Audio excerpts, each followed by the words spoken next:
Good morning, student. How are you all? I hope you will be fine. So, today I will teach you a new chapter. Our chapter name is Baat Athanni Ki. This chapter is written by Sudarshan. So, let's start. सबसे पहले हम कहानीकार का थोड़ा सा परिचय जान लेते हैं। ठीक है, इस कहानी के लेखक हैं सुदर्शन जी। इनका वास्तविक नाम बद्रीनाथ था और इनका जन्म जो है वो सियालकोट कहाँ पे पड़ता है? वर्तमान में पाकिस्तान में पड़ता है। ठीक है, यहाँ पे इनका जन्म सन 1895 में हुआ था। शिक्षा प्राप्त करने के बाद इन्होंने दैनिक पत्र जिसका नाम है आर्य गजट में संपादन के रूप में कार्य किया है। इन्होंने उर्दू में लिखना शुरू किया तथा बाद में हिंदी में आए। 16 दिसंबर 1967 में इनका स्वर्गवास हो गया। तो चलिए अब हम कहानी का परिचय और इसका सार बहुत ही कम शब्दों में समझ लेते हैं ताकि कहानी को समझने में आपको कोई परेशानी ना हो। तो चलिए स्टार्ट करते हैं। बात अठन्नी की कहानी में सुदर्शन ने समाज की न्याय व्यवस्था पर करारा प्रहार किया है। जो ये कहानी लिखी गई है ये किस पर है? बात अठन्नी की तो एक ऐसे ही मतलब नाम दिया गया है। इसका मतलब क्या है? इसका मतलब है कि न्याय व्यवस्था पर एक प्रहार करना, करारा प्रहार करना। मतलब वो है कि बातों ही बातों में हंसी मजाक में यहाँ पे व्यंग किया गया है। ठीक है, न्याय व्यवस्था के ऊपर व्यंग किया गया है। तो व्यंग का अर्थ होता है कि जैसे हंसी मजाक में किसी को अपनी बात भी कह देना और उसका सामने वाले का बुरा भी न मानना। तो ये कहानी इस पर है। ठीक है, इसमें एक रसीला होता है, वो इंजीनियर बाबू जगत सिंह के यहाँ नौकर था। ठीक है, जो रसीला था वो इंजीनियर बाबू जगत सिंह के यहाँ नौकर था। गांव में उसके बूढ़े पिता, पत्नी, एक लड़की और 2 लड़के थे जिनका भार भी उसी के कंधों पर था। उसकी तनख्वाह में घर वालों का गुजारा ठीक से न चल पाता था। मतलब इतनी कम तनख्वाह थी कि ठीक से गुजारा भी नहीं चल पाता था। बार बार प्रार्थना करने पर भी इंजीनियर साहब ने उनकी तनख्वाह नहीं बढ़ाई। ठीक है, वो बार बार प्रार्थना करता कि मेरी तनख्वाह बहुत कम है, तनख्वाह मतलब सैलरी बहुत कम है, तो इसको थोड़ा बढ़ाइए। लेकिन इंजीनियर साहब ने कोई दरियादिली नहीं दिखाई। और दूसरी तरफ बात की गई है शेख सलीमुद्दीन की, जो कि कौन है? एक जिला मजिस्ट्रेट थे। ठीक है, जो इंजीनियर साहब के ही पड़ोस में रहते थे। ठीक है, दोनों आपस में पड़ोसी थे। उनके चौकीदार का नाम था रमज़ान। ठीक है, और रमज़ान और रसीला में बहुत अच्छी मित्रता थी, बहुत अच्छी दोस्ती थी। एक दिन रमज़ान ने रसीला को बहुत उदास देखा। पूछने पर पता चला कि रसीला के बच्चे बीमार है। किसके बच्चे बीमार थे? रसीला के। रसीला कौन था? इंजीनियर बाबू के, जो इंजीनियर बाबू थे जगत सिंह, उनके यहाँ नौकर था। तो उसके बच्चे बहुत बीमार हैं घर में, पर घर में रुपया ही नहीं। मतलब एक तो गरीब की हालत होती है ना, एक तो मतलब इनकम ही इतनी कम होती है, ऊपर से कुछ एक्स्ट्रा खर्चा कुछ निकल आए तो और भी हालत ख़राब हो जाती है। तो वैसे ही वह बता रहा है कि घर में रुपया नहीं है। मालिक से पेशगी मांगने पर उन्होंने साफ इनकार कर दिया। उन्होंने मालिक से पेशगी मांगी। ठीक है, कि पेशगी का मतलब क्या होता है? थोड़ा एडवांस पेमेंट। कुछ लोगों को ज़रूरत पड़ने पर मांग लेते हैं ना, एडवांस पेमेंट जिसको बोला जाता है इंग्लिश में, उसी को इसमें बोला गया पेशगी। ठीक है, तो उसने भी अपने मालिक से एडवांस मांगा, लेकिन उनके मालिक ने साफ इनकार कर दिया। रमज़ान ने उसे कुछ रुपये दिए। ठीक है, वो इतना, उसका मालिक इतना बड़ा आदमी होकर भी हेल्प नहीं कर पाया, लेकिन जो उसका दोस्त था रमज़ान, उसने उसको कुछ रुपये दिए उधार। रसीला के बच्चे स्वस्थ हो गए। उसने रमज़ान का ऋण चुका दिया। ऋण मतलब होता है कर्जा, जो हम किसी से उधार लेते हैं, कुछ दिन बाद में उसको चुकाना रहता है, उसको ही बोलते हैं ऋण। केवल 8 आने शेष रह गए थे। शेष मतलब उसने पूरा कर्जा चुका दिया था, लेकिन कुछ पैसे बाकी रह गए। कितने? 8 आने। अब 8 आने कितने होते हैं? आज के टाइम पे तो वो चलते भी नहीं है, उसकी कोई वैल्यू नहीं है। ठीक है, अब ऐसे समझो कि 1 रुपये में 16 आने होते हैं। ठीक है, तो 8 आने मतलब उसका आधा भाग। ठीक है, 1 रुपया का भी आधा भाग, तो वो उसके बाकी रह गए थे। एक दिन जगत सिंह कमरे में अपनी किसी काम के लिए किसी से 500 रुपये की रिश्वत ले रहे थे। जो जगत सिंह हैं, जगत सिंह कौन है? रसीला के मालिक। वो किसी से 500 रुपये की रिश्वत ले रहे थे। रिश्वत आप लोग जानते ही हैं। ठीक है, जिसको ब्लैक मनी बोलते हैं, जिसे रसीला ने सुन लिया। ठीक है, रसीला ने इसको देख लिया और सुन लिया। इंजीनियर साहब ने उससे 500 रुपये इंजीनियर साहब ने उसे 5 रुपये की मिठाई लाने भेजा। ठीक है, 5 रुपये दिए और बोले कि जाओ 5 रुपये की मिठाई लेके आओ। रसीला ने 4.5 रुपये की तो मिठाई खरीदी और 8 आने बचाकर रमज़ान का कर चुका दिया। उसने क्यों ऐसा किया कि जब इतने बड़े आदमी इतने रुपए की रिश्वत ले सकते हैं, तो मैं तो फिर भी 8 आने में ही क्या कर रहा हूँ? घपला कर रहा हूँ। ठीक है, तो मालिक को क्या ही पता चलेगा। लेकिन क्या हुआ? रसीला ने 4.5 रुपए की मिठाई खरीदी थी और बाकी को जो 8 आने थे वो रमज़ान को कर्ज के रूप में चुका दिया था। लेकिन मिठाई देखकर इंजीनियर साहब को कुछ शक हुआ, ठीक है। वो समझ गए कि मिठाई 5 रुपए की नहीं है, उससे कम की है। उन्हें लगा कि वह मिठाई 5 रुपए की नहीं है। उसने रसीला को क्या किया, धमकाया और हलवाई के सामने ले जाने की बात कही। रसीला ने अपना अपराध मान लिया, ठीक है। अब क्या करता बेचारा, तो उसने अपना अपराध मान लिया और क्षमा करने की प्रार्थना की कि मुझे माफ़ी दे दो, आगे से ऐसा नहीं होगा। इंजीनियर साहब ने उससे खूब पीटा और पुलिस के हवाले कर दिया, ठीक है। अब देखो आगे भी क्या होता है, मतलब जो पैसे वाले लोग होते हैं उनका बोलबाला दिखाया गया है। उन्होंने पुलिस के सिपाही के हाथ में 500 रुपये का नोट थमाते हुए कहा कि रसीला से सब कुछ मनवा लेना। मतलब वो ना माने ना तो भी ये लोग पकड़ो 500 रुपये, ठीक है।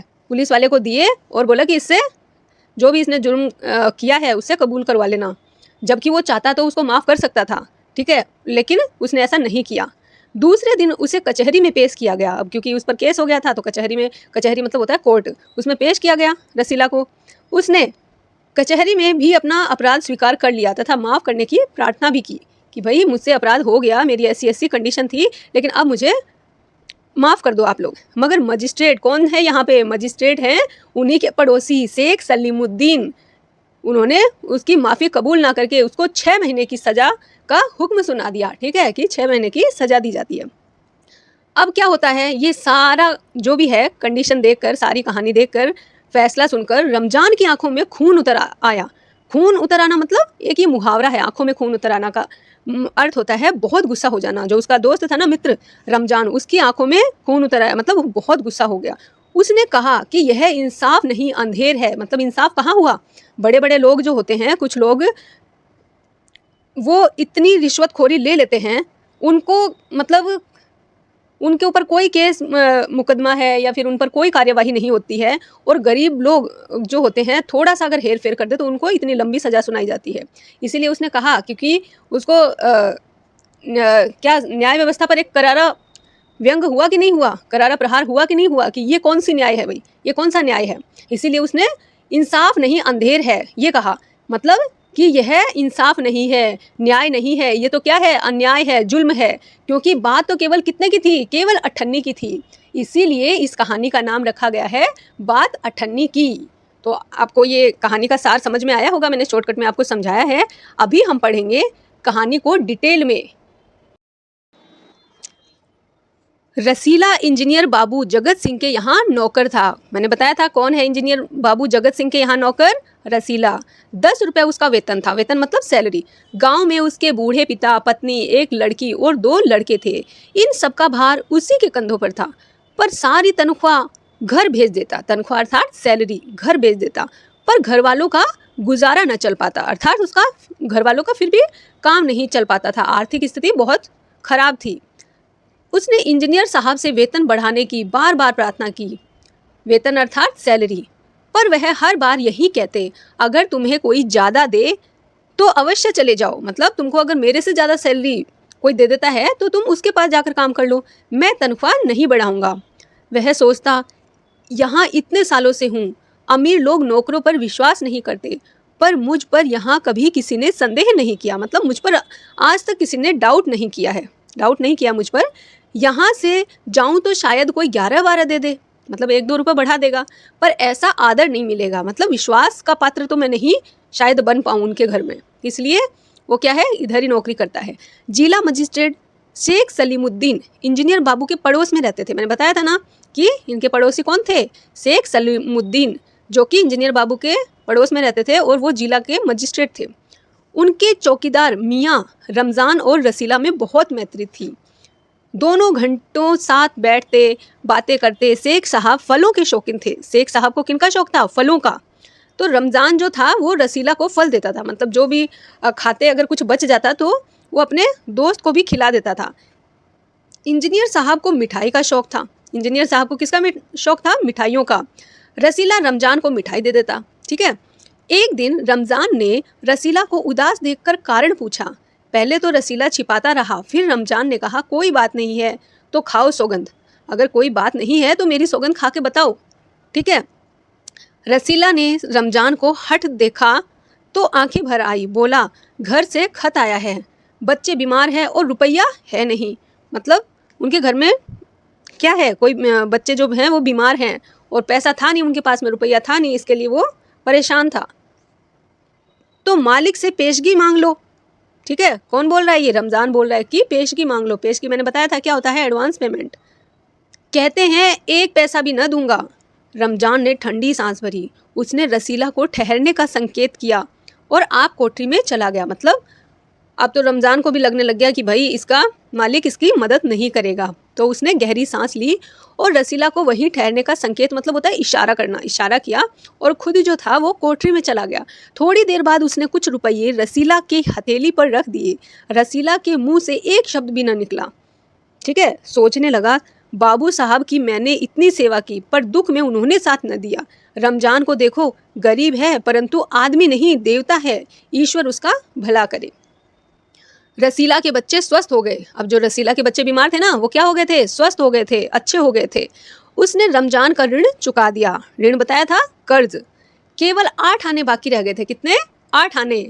रमज़ान ने कभी भी पैसे न मांगे, फिर भी रसीला उसके आगे आंख न उठा पाता था। मतलब जो उसका मित्र था रमज़ान, उसने तो कभी भी पैसे मांगे नहीं थे, लेकिन उसको फिर भी शर्म लगती थी कि इसके पैसे मैं कब तक चुका पाऊंगा। एक दिन की बात है, बाबू जगत सिंह किसी से कमरे में बात कर रहे थे। रसीला ने सुना, इंजीनियर बाबू कह रहे हैं बस 500, इतनी सी रकम देकर आप मेरा अपमान कर रहे हैं। मतलब उसका जो मालिक है जगत सिंह, वो मतलब उसको 500 रुपये की रिश्वत भी कम लग रही है। ठीक है, कमरे में किसी से बात कर रहे थे तो वो बोल रहे हैं कि सिर्फ आप मेरे को 500 रुपये दे रहे हो, इतनी सी रकम देकर तो आप मेरा अपमान कर रहे हो। ठीक है, फिर जो उसके जो जगत सिंह के सामने वाला जो बैठा है, जो 500 रुपये दे रहा है, वो बोल रहा है, हुजूर मान जाइए, आप समझे, आपने मेरा काम मुफ्त किया है। ठीक है, मतलब वो फिर भी रिक्वेस्ट कर रहा है, 500 रुपये की रिश्वत देकर भी रिक्वेस्ट ही कर रहा है। सोचो उस समय 500 रुपये की कीमत कितनी होती होगी, जब उस टाइम में 8 आना भी चलते थे। ठीक है, मतलब आने में काम होता था, वहाँ पे 500 रुपये की तो वैल्यू बहुत थी, लेकिन फिर भी वो रिक्वेस्ट कर रहा है कि आप मान जाइए, ऐसे समझ लो कि आपने मेरा काम फ्री में कर दिया, मुफ्त में कर दिया। ठीक है, अब रसीला जो था सुन रहा था इनकी बातें, वो अब समझ गया कि भीतर रिश्वत ली जा रही है। सोचने लगा, रुपया कमाने का यह कितना आसान तरीका है। मैं सारा दिन मजदूरी करता हूँ, तब महीने भर बाद 10 रुपये हाथ आते हैं। वह बाहर आया और रमज़ान को सारी बात सुना दी। रमज़ान कौन है? उसका मित्र। रमज़ान बोला, बस इतनी सी बात, हमारे शेख साहब तो उनके भी गुरु हैं, मतलब वो उनसे भी बड़े रिश्वतखोर हैं। आज भी एक शिकार फंसा है। ठीक है, जो रिश्वत दे रहा है उसके लिए बोल रहे हैं कि आज भी एक शिकार फंस गया है। 1000 से कम न तय होगा, मतलब 1000 रुपये से कम नहीं लिए रिश्वत में। भैया गुनाह का फल मिलेगा या नहीं, यह तो भगवान जाने, पर ऐसी ही कमाई से कोठियों में रहते हैं और एक हम हैं कि परिश्रम करने पर भी हाथ में कुछ नहीं रहता। रसीला सोचता रहा, मेरे हाथ से सैकड़ों रुपये निकल गए पर धर्म न बिगड़ा। रसीला क्या सोच रहा है, ये देखो, ये हमारे मालिक लोग जो हैं कितना कितना रिश्वत ले रहे हैं, लेकिन मेरे हाथों से सैकड़ों रुपये निकल गए। ठीक है, लेकिन आज तक धर्म न बिगड़ा का मतलब है मैंने कभी 1 रुपये का भी लालच नहीं किया, हेर फेर नहीं की।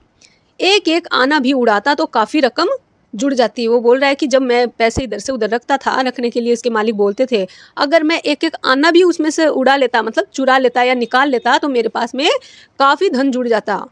इतने में इंजीनियर साहब ने उसे आवाज़ लगाई, रसीला दौड़कर 5 रुपये की मिठाई ले आ। उसने आवाज़ क्या लगाई? रसीला दौड़कर 5 रुपये की मिठाई ले आ। रसीला ने 4.5 रुपये की मिठाई खरीदी और रमज़ान को अठन्नी लौटाकर समझा कि बस अब कर्ज उतर गया, मैं तो कर्ज से मुक्त हो गया। लेकिन घटना तो अभी आगे घटनी बाकी थी, जो कि उसको पता भी नहीं था। बाबू जगत सिंह ने मिठाई देखी तो चौंक उठे, यह मिठाई 5 रुपये की है। हुजूर साहब, हुजूर 5 की ही है। वो उसके जो मालिक हैं जगत सिंह, वो बोल रहे हैं यह मिठाई 5 रुपये की है। तो वो बोल रहा है हुजूर 5 की ही है। रसीला का रंग उड़ गया। रंग उड़ जाना मतलब घबरा जाना। अब वो घबरा गया कि मैं तो पकड़ा गया। बाबू जगत सिंह समझ गए। उन्होंने रसीला से फिर पूछा। रसीला ने फिर वहीं दोहराया। उन्होंने रसीला के मुंह पर एक तमाचा मारा और कहा, चल मेरे साथ, जहाँ से लाया है। हुजूर झूठ कहूँ तो, रसीला ने अभी अपनी बात पूरी भी न की थी कि इंजीनियर बाबू चिल्लाए, अभी सच और झूठ का पता चल जाएगा। अब सारी बात हलवाई के सामने ही कहना। अब कोई रास्ता न बचा था। वह बोला, माई बाप गलती हो गई, इस बार माफ़ कर दो। इंजीनियर साहब की आंखों से आग बरसने लग गई। आंखों से आग बरसना मतलब बहुत गुस्सा आना, ठीक है। इंजीनियर साहब को बहुत गुस्सा आ गया कि इसने हेरफेर कर लिया। उन्होंने निर्दयता से रसीला को खूब पीटा, फिर घसीटते हुए पुलिस के थाने ले गए, ठीक है। उन्होंने तो पीटा ही पीटा, लेकिन मन नहीं भरा तो घसीटते हुए पुलिस थाने ले गए। सिपाही के हाथ में 500 का नोट रखते हुए बोले, मनवा लेना, लातों के भूत बातों से नहीं मानते, ठीक है। ये एक मुहावरा है, लातों के भूत बातों से नहीं मानते। मतलब कुछ लोग जो होते हैं ना, वो प्यार से नहीं मानते हैं, उनको मतलब डांट कर या धमका कर या फिर मार कर ही समझाया जा सकता है। दूसरे दिन मुकदमा शेख सलीमुद्दीन की कचहरी में पेश हुआ। रसीला ने तुरंत अपना अपराध स्वीकार कर लिया, क्योंकि उसके पास अब कोई उपचार नहीं था, कोई चारा नहीं था कि मैं अब बच कैसे सकता हूँ। तो उसने अपना जो अपराध किया था वो स्वीकार कर लिया। उसने कोई बहाना न बनाया। चाहता तो कह सकता था कि यह साजिश है, मैं नौकरी नहीं करना चाहता, इसलिए हलवाई से मिलकर मुझे फंसा रहे हैं। पर एक और अपराध करने का साहस वह जुटा नहीं पाया। उसने सोचा एक अपराध तो कर दिया, अब दूसरा अपराध अगर कर दूंगा तो फिर पता नहीं क्या होगा, इसलिए वह हिम्मत नहीं कर पाया। उसकी आंखें खुल गई थी। यह भी एक मुहावरा है, मतलब समझ आ जाना। आंखें खुलना मतलब कि समझ आ जाना, बात कोई भी बात है वो अच्छे से समझ जाना। तो वो हाथ जोड़कर बोला, हुजूर मेरा पहला अपराध है, इस बार माफ़ कर दीजिए, फिर गलती न होगी। शेख साहब न्यायप्रिय आदमी थे, ठीक है। जो उनके पड़ोसी थे या मित्र थे, दोस्त थे, वो न्यायप्रिय आदमी थे। उन्होंने रसीला को 6 महीने की सज़ा सुना दी और रुमाल से मुंह पोंछा। बस वही रुमाल था जिसमें एक दिन पहले किसी ने 1000 रुपये बांध कर दिए थे। ये कौन सा रुमाल था जिसमें किसी ने 1000 रुपये रिश्वत के तौर पर बांध कर दिए थे, ठीक है, मतलब रिश्वत के पैसे डालकर दिए थे। फैसला सुनकर रमजान की आंखों में खून उतर आया। आंखों में खून उतर आना का मतलब क्या होता है? बहुत ज़्यादा क्रोध आना, ठीक है। सोचने लगा, यह दुनिया न्याय नगरी नहीं, अंधेर नगरी है, ठीक है। यहाँ न्याय थोड़ी ना होता है, ये तो अंधेर नगरी है। रिश्वत ले लिया और मेरे को जेल में डाल दिया 6 महीने के लिए। चोरी पकड़ी गई तो अपराध हो गया, और असली अपराधी बड़ी बड़ी कोठियों में बैठकर दोनों हाथों से धन बटोर रहे हैं, मतलब रिश्वत ले रहे हैं, धन कमा रहे हैं। उन्हें कोई नहीं पकड़ता। रमजान घर पहुंचा। एक दासी ने पूछा, रसीला का क्या हुआ? फिर वो क्या जवाब में देता है? जवाब में कहता है 6 महीने की कैद। फिर वो जो दासी पूछ रही थी वो बोलती है, अच्छा हुआ, वह इसी लायक था। रमजान ने गुस्से से कहा, यह इंसाफ नहीं, अंधेर है। सिर्फ एक अठन्नी की ही तो बात थी।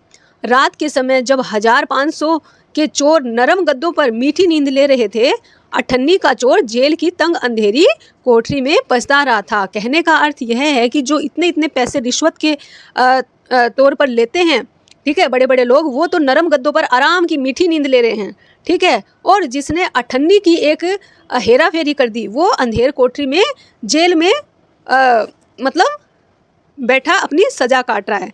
तो आई होप आपको ये स्टोरी बहुत अच्छे से समझ में आई होगी। अगर नहीं आई हो तो प्लीज़ कमेंट करें और वीडियोस को दोबारा देखें, और अगर अच्छी लगे, समझ में आए, आपको कुछ हेल्प मिल रही हो तो प्लीज़ लाइक करें और सब्सक्राइब करें। Thank you. आइए अब हम इस कहानी का उद्देश्य जान लेते हैं। इस कहानी में न्याय व्यवस्था पर करारा व्यंग किया गया है, मतलब तेज, सीधी और चुभने वाली बात कही गई है। साथ ही समाज के उच्च तथा प्रतिष्ठित पदों पर आसीन लोगों पर भी प्रहार किया गया है। जो ऊंचे पदों पर बैठे हैं लोग, उन पर भी प्रहार किया गया है। जो रिश्वत लेकर भी सम्मानित जीवन अपना बिता रहे हैं, जबकि एक निर्धन व्यक्ति केवल एक अठन्नी की हेराफेरी करने के जुर्म में 6 महीने के कारावास का दंड भोगने पर मजबूर है। इंजीनियर बाबू जगत सिंह की हृदयहीनता का पर्दाफाश किया गया है, ठीक है। हृदयहीनता होता है मतलब जिसके हृदय में दया न हो, और एक निर्धन चौकीदार की दयालुता को उजागर किया गया है, जो रसीला के परिवार की मदद के लिए रुपयों की मदद करता है। आई होप आपको ये कहानी समझ में आई होगी। Thank you.